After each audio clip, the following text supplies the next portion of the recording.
Sony, Shreya Yadav, Naveen టెల్విన్ ఆ ముగ్గురి కళ ఐఏఎస్ కావాలని సంకల్పాన్ని సాకారం చేసుకోవాలని ఊళ్ళు ఏళ్లు ఎన్నో మైళ్లు దాటి ఢిల్లీకి వెళ్లారు. కష్టాలను కన్నీళ్లను దిగమింగుకున్నారు. సివిల్ సర్వీసెస్ లో ర్యాంక్ సాధించడమే లక్ష్యంగా సీరియస్ గా ప్రిపరేషన్ లో నిమగ్నమయ్యారు. బయట వాన పడుతోందని తెలుసు, కానీ వరద ముప్పును పసిగట్టలేదు. గమనించే లోపే ఆశలు ఆశయాలు మాత్రమే కాదు, ఆ ముగ్గురు భవిష్యత్తును కూడా వరద ముంచేసింది. ఈ పాపం, ఈ ఘోరం, ఈ నేరం ఎవరిది? అండర్ గ్రౌండ్ కోచింగ్ మాఫియాదా? సివిల్ ఆస్పిరెంట్స్ ఆశయాల్ని క్యాష్ చేసుకుంటున్న వైట్ కాలర్ క్రిమినల్స్ దా? ఆమ్యామ్యాల రుచి మురిగిన MCD మున్సిపల్ కార్పొరేషన్ ఆఫ్ ఢిల్లీదా?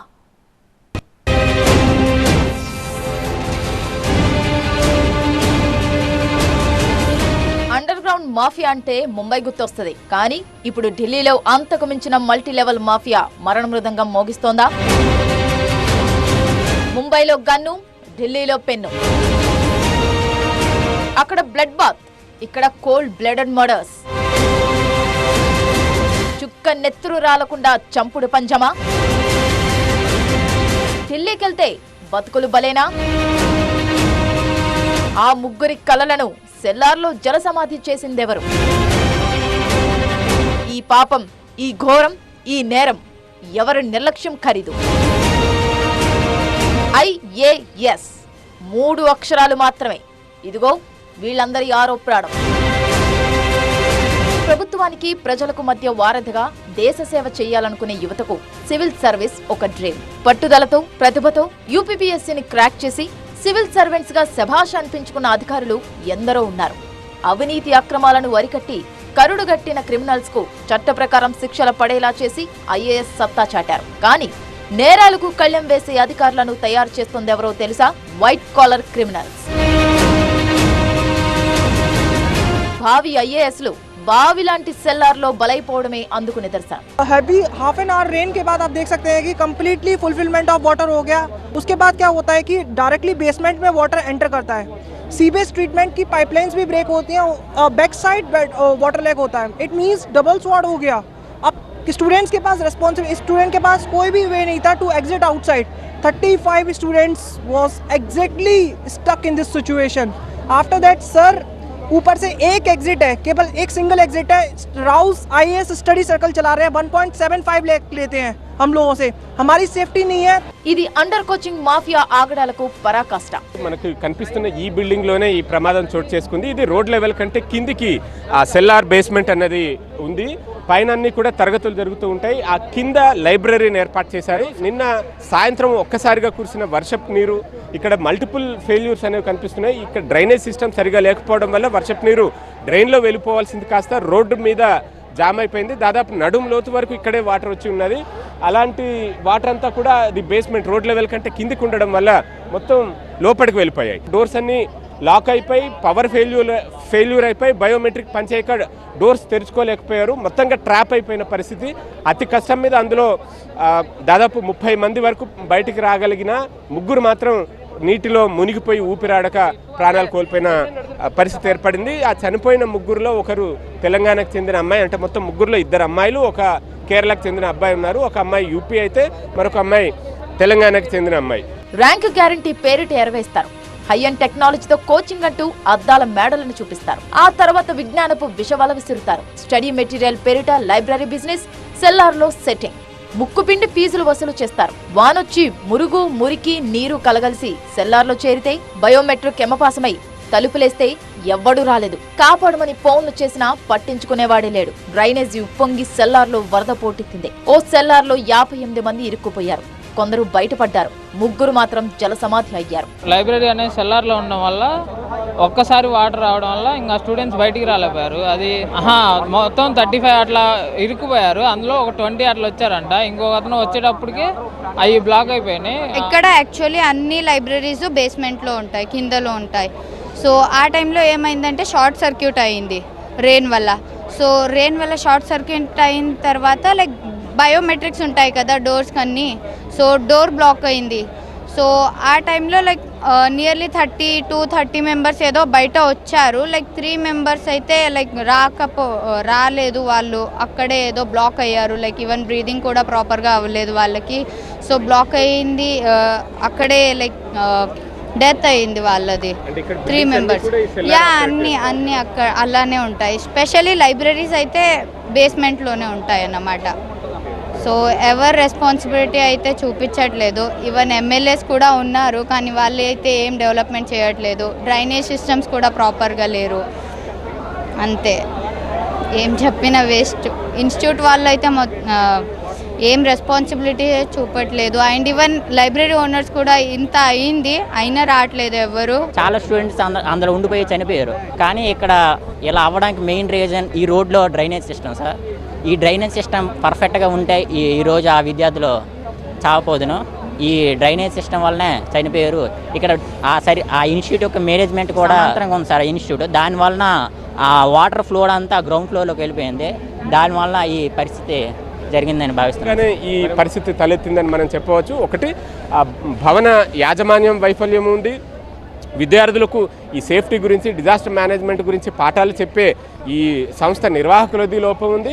మరోవైపు ఇక్కడ మున్సిపల్ యంత్రాంగం వర్షం పడ్డట్టు పాస్ అయ్యేలాగా లేకుండా డ్రైనేజీలన్నీ కూడా క్లీన్ చేయకపోవడం వల్ల అందులో చెత్త పేరుకుపోయి వర్షపు నీరు ఎక్కడికక్కడ నిలిచిపోతూ అది కూడా ఈ ప్రమాదానికి దారితీసిందని చెప్పవచ్చు. లక్షల్లో ఫీజులు దండుకుంటారు, నిష్ణాతులతో లెక్చర్లు ఇప్పిస్తారు, సబ్జెక్టులో భాగంగా ఎథిక్స్ బోధిస్తారు, భావి ఐఏఎస్లను తయారు చేసే ఫ్యాక్టరీగా భారీగా ప్రచారం చేసుకుంటారు. ఇదంతా ఒకవైపు. రెండో వైపు చూస్తే ధనార్జనే ధ్యేయంగా కోచింగ్ బజార్లో లైబ్రరీ బిజినెస్. ये लोग अपनी कोचिंग को रन अप कर रहे हैं. इनको इतना बेसिक नॉलेज नहीं है कि बेसमेंट को अपनी इंस्टीट्यूट को हाई लेवल पे एलिवेशन में बनाना चाहिए. बेसमेंट में बना दिया. इतना 50 ईयर से ज़्यादा एक्सपीरियंस है. डिजास्टर मैनेजमेंट, एथिक्स नाम के सब्जेक्ट्स हमारे यहाँ पर कंप्लीटली प्रिपेयर कराते हैं. आईएएस ऑफिसर्स हमको ट्रेन करते हैं, हाईली एजुकेटेड. हम इतना हाई फी करते हैं, उसके बाद भी सर प्रिपेयर्डनेस कुछ नहीं है. सी वॉल्स नहीं है, फायर अलार्म नहीं है, फ्लैश फ्लड नहीं है, कुछ भी सिक्योरिटी नहीं है. Who will take the responsibility of this big tragedy? Who will take the responsibility? I want clearly demand for justice. నిబంధనలకు విరుద్ధమని తెలిసినా ది గ్రేట్ ఎంసీడీ స్పందించదు. ఎందుకని? లంచాల రుచి మరిగిన మున్సిపల్ కార్పొరేషన్ ఆఫ్ ఢిల్లీ మ్యావ్ మ్యావ్ అంటూ కోచింగ్ మాఫియా చేతిలో పిల్లిగా మారిందా? కోచింగ్ సెంటర్ల ధనాపేక్ష, ఎంసీడీ అధికారుల లంచగొండితనమే ఇంత అనర్థానికి కారణమా? యూపీఎస్సీ అభ్యర్థుల ఆవేదనే ఈ ప్రశ్నకు జవాబు. ఈ మొత్తం సీవేజ్ ఎంసీడీ వాళ్ళే, వాళ్ళు సరిగ్గా క్లియర్ చేయకపోవడం వల్లే ఇట్లా వాటర్ బ్లాకేజ్ మొత్తం జరుగుతుంది. ఇట్లా ఎన్నిసార్లు కంప్లైంట్ ఇచ్చినా వాళ్ళైతే పట్టించుకోరు. ఈ ఢిల్లీలో ఇది అంతే ఉంది కాబట్టి ఇలా రిపీటెడ్గా జరుగుతున్నాయి. ఇప్పుడు ఒక ఇష్యూ జరిగినప్పుడు ఫోకస్ చేస్తాం. ఇప్పుడు మనమైనా ఎవరైనా 2-3 డేస్ ఫోకస్ చేస్తారు, నెక్స్ట్ మళ్ళీ ఇన్సిడెంట్ జరిగేంత వరకు పట్టించుకోవట్లేదు. అన్న ఫస్ట్ అది నిండిన తర్వాత వెంటనే ఎవరు రాలా, చాలాసేపు అయింది. స్టూడెంట్స్ బ్లాక్ అయిపోయి లోపల ఆల్రెడీ వాళ్ళు చాలా బ్లాక్ అయిపోయి ఇదే అయిపోయిన తర్వాత వీళ్ళు వచ్చింది evening time, night time. Evening incident జరుగుతుంది, నైట్ టైంలో వచ్చారు. అప్పుడు మోటార్స్ పెట్టి వాటర్ బయటకు పంప్ చేశారు. జరగాల్సిన నష్టం 10-15 స్టూడెంట్స్ దాకా ఇదే అని మేము అనుకుంటున్నాము. పర్సనల్గా మాకు ఇక్కడ తెలుసు కాబట్టి స్టూడెంట్స్. సో వాళ్ళు ఏమంటున్నారు అంటే అఫీషియల్గా 3 అని అంటూ చెప్తున్నారు. స్టూడెంట్స్ చాలా మోసాలు చేస్తున్నారు. వాటి వల్ల గవర్నమెంట్ స్పందించట్లేదు. లా అండ్ ఆర్డర్, క్యాపిటల్లో law and order, security issues చాలా ఉన్నాయి. అవి రేజ్ చేసి పోలీసులు చెప్పినా కనీసం ఎవరికి చెప్పినా స్పందించేది లేదు. ఇక్కడ క్యాపిటల్లో ఇలా ఉండడం చాలా దారుణం. వేరే ప్లేసులు ఏదో స్లమ్ ఏరియా, రిమోట్ ఏరియాస్ అంటే ఓకే, వీ కెన్ థింక్. సెల్లార్లోకి ఉప్పొంగిన వరదలో చిక్కి ఊపిరాడక చనిపోయింది ముగ్గురేనా? స్టూడెంట్స్ చెప్తున్న ప్రకారం డెత్ టోల్ ఇంకా ఎక్కువ. జరిగిన దారుణంపై అభ్యర్థులు ఆందోళన బాటపట్టారు. ఢిల్లీ రాజేంద్రనగర్ ఘటనపై సుప్రీంకోర్టులో పిటిషన్ దాఖలు చేశారు యూపీఎస్సీ అభ్యర్థి అవినాష్ దూబే. ప్రాథమిక హక్కులను కాపాడాలంటూ సీజీఐకి దరఖాస్తు చేశారు ఆయన. ముగ్గురు అభ్యర్థుల మరణానికి మున్సిపాలిటీ నిర్లక్ష్యం కారణమని పిటిషన్లో పేర్కొన్నారు అవినాష్. పోలీసులు అయితే ఈ ఘటన మీద ప్రస్తుతం ఎఫ్ఐఆర్ నమోదు చేశారు, పూర్తి స్థాయిలో దర్యాప్తు చేస్తున్నారు. ఇందులో ఒకటి మున్సిపల్ యంత్రాంగం ఫెయిల్యూర్ కనిపిస్తూ ఉంది, మరొకటి ఆ భవన యాజమాన్యం దాన్ని ఆ లైబ్రరీ కోసం సెల్లార్ని ఉపయోగించుకోవడం అది కూడా తప్పే. దాని మీద కూడా కేసు నమోదవుతుంది. నిజానికి ఇటువంటి ఇన్సిడెంట్స్ గతంలోనూ జరిగినప్పుడే ఒక ఎంక్వైరీ కమిషన్ని ఢిల్లీ ప్రభుత్వం ఏర్పాటు చేసింది. అది ఆ ఎంక్వైరీ కమిషన్ ఉన్నా సరే మళ్ళీ ఇటువంటి ఘటనలు పునరావృతం కావడం పట్ల ఇక్కడ ప్రిపేర్ అవుతున్న అభ్యర్థులందరూ కూడా ఆందోళన చేస్తున్నారు. వారు చేస్తున్న డిమాండ్ ఒకటే, మొత్తం సెల్లార్లన్నింటినీ తొలగించాలి. సెల్లార్లలో లైబ్రరీలు కావచ్చు, క్యాంటీన్లు కావచ్చు, ఏ ఇతర కమర్షియల్ యాక్టివిటీ లేకుండా చూడాలి. ఎలివేషన్ ఉన్న చోటనే విద్యార్థులకు లైబ్రరీలైనా తరగతి గదులైనా ఏర్పాటు చేయాలన్న డిమాండ్లు చేస్తున్నారు.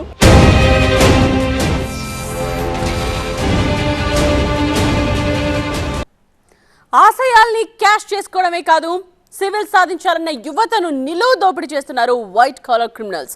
అండర్ గ్రౌండ్ కోచింగ్ మాఫియా అంతలా బరితగించడం వెనుక ఉన్నది ఎవరి అండదండలు? ముగ్గురి ప్రాణాలు పోతే కానీ ఢిల్లీ మున్సిపల్ కార్పొరేషన్లో చలనం రాలేదు. ఇప్పుడు కొరడా జల్పిస్తే ఏం ప్రయోజనం? ఇదే టాపిక్ పై ఇప్పుడు దేశమంతా మాట్లాడుతోంది, కన్నెర్ర చేస్తోంది. సార్, దేశానికి సేవ చేయాలనుకున్నాం, కానీ దేశ రాజధానిలో నరకం అనుభవిస్తున్నాం. సివిల్స్ సాధించాలనే సంకల్పంతో దేశ రాజధానికి వస్తే మా బతుకుల్ని ఆకలి రాజ్యంలా మార్చేస్తున్నారు. కోచింగ్ కోసం వస్తే జీవించే మా ప్రాథమిక హక్కును కాలరాస్తున్నారు.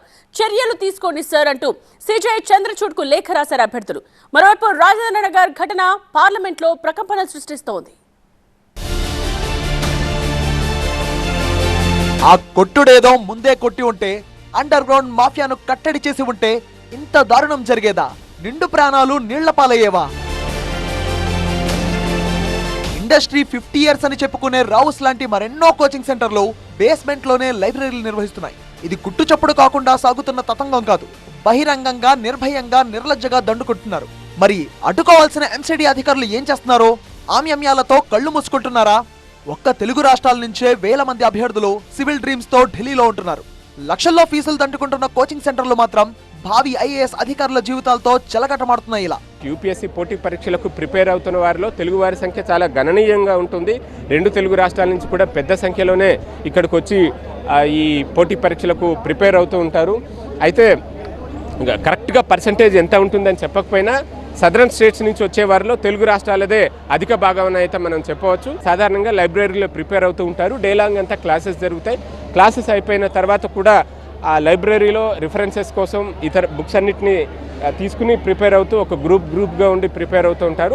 ఇక్కడ కేవలం కమర్షియల్ ఆపరేషన్స్ అంటే తరగతులు జరుగుతాయి.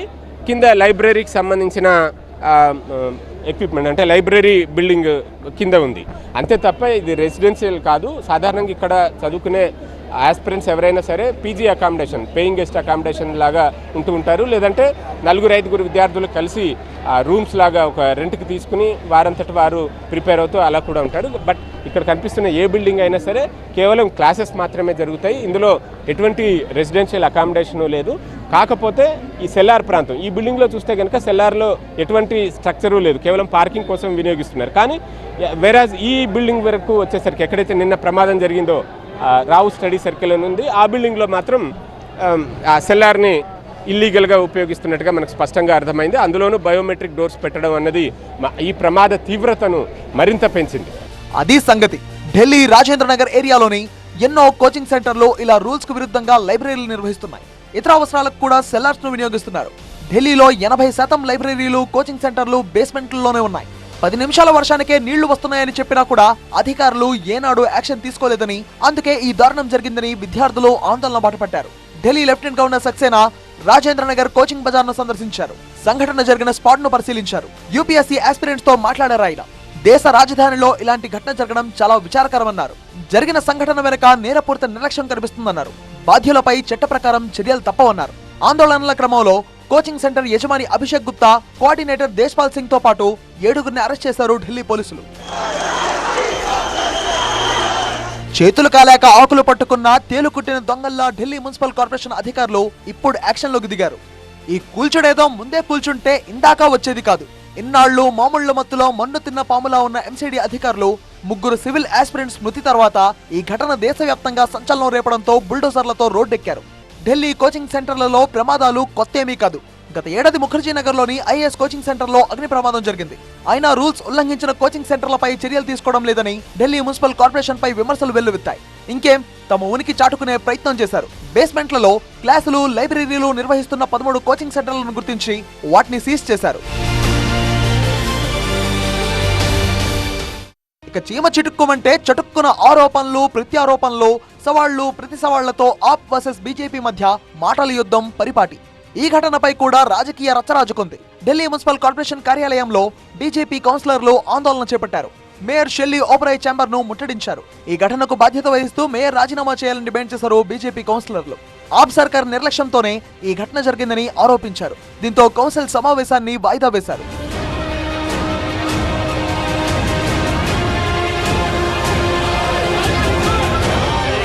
ఢిల్లీ రాజేంద్ర నగర్ ఘటన అటు పార్లమెంట్లోనూ ప్రకంపనలు రేపింది. రాజ్యసభలో జరిగిన స్వల్పకాల చర్చలో వైసీపీ ఎంపీ విజయసాయిరెడ్డి ఈ అంశంపై మాట్లాడారు. 3 సివిల్ ఆస్పిరెంట్స్ మరణానికి ఆ బీజేపీ బాధ్యత వహించాలన్నారు. నిర్లక్ష్యం వహించిన అధికారులపై చర్యలు తీసుకోవడం సహా మృతుల కుటుంబాలకు 3 కోట్ల రూపాయల ఎక్స్గ్రేషియా చెల్లించాలని డిమాండ్ చేశారు ఆయన. ఢిల్లీ రాజేంద్ర నగర్ లో ఉన్న ఈ Rau's coaching centre main road కంటే దిగువకు ఉంటుంది. అందుకే వరద ముంచెత్తింది. ఆ సమయంలో సెల్లార్లోని లైబ్రరీలో దాదాపు 30 మంది ఉన్నట్లు సివిల్ సర్వీస్ అభ్యర్థులు అంచనా వేశారు. చాలా మంది వరద నుంచి తప్పించుకున్నా కొందరు లోపలే చిక్కుకుని బయటకు రాలేకపోయారని చెప్పారు. మృతుల్లో ఒకరు సింగరేణి మేనేజర్ కూతురు తానియా సోనీగా గుర్తించారు. తానియా స్వస్థలం బీహార్. మరో 2 యూపీ, కేరళకు చెందిన అభ్యర్థులుగా పోలీసులు తేల్చారు. తానియా మృతితో ఆమె తల్లిదండ్రులు గుండె లవిసేలా రోధిస్తున్నారు. నిబంధనల ప్రకారం సెల్లార్ ను పార్కింగ్ అవసరాల కోసం మాత్రమే వాడుకోవాలి. సెల్లార్స్ లో నివాసం కూడా ఉండొద్దు. పార్కింగ్ కు తప్ప కమర్షియల్ గా సెల్లార్స్ లో అసలు ఏది వాడొద్దు. అయినా సరే నిబంధనలు పాటించడం లేదు. వాహనాల పార్కింగ్ అంతా రోడ్లపై చేస్తూ రూల్స్ కు విరుద్ధంగా లైబ్రరీలు, ఇతర అవసరాలకు సెల్లార్స్ ను వినియోగిస్తున్నారు. ఢిల్లీలో 80% లైబ్రరీలు, కోచింగ్ సెంటర్లు ఇలా బేస్మెంట్లలోనే ఉన్నాయి. 10 నిమిషాల వర్షానికే నీళ్లు వస్తున్నాయని చెప్పినా కూడా అధికారులు ఏనాడు యాక్షన్ తీసుకోలేదని ఆరోపిస్తున్నారు విద్యార్థులు. రాస్ కోచింగ్ సెంటర్ ఇన్సిడెంట్ తో ఆగ్రహించిన సివిల్స్ అభ్యర్థులు మున్సిపల్ కార్పొరేషన్ ఆఫ్ ఢిల్లీకి వ్యతిరేకంగా నిరసనకు దిగారు.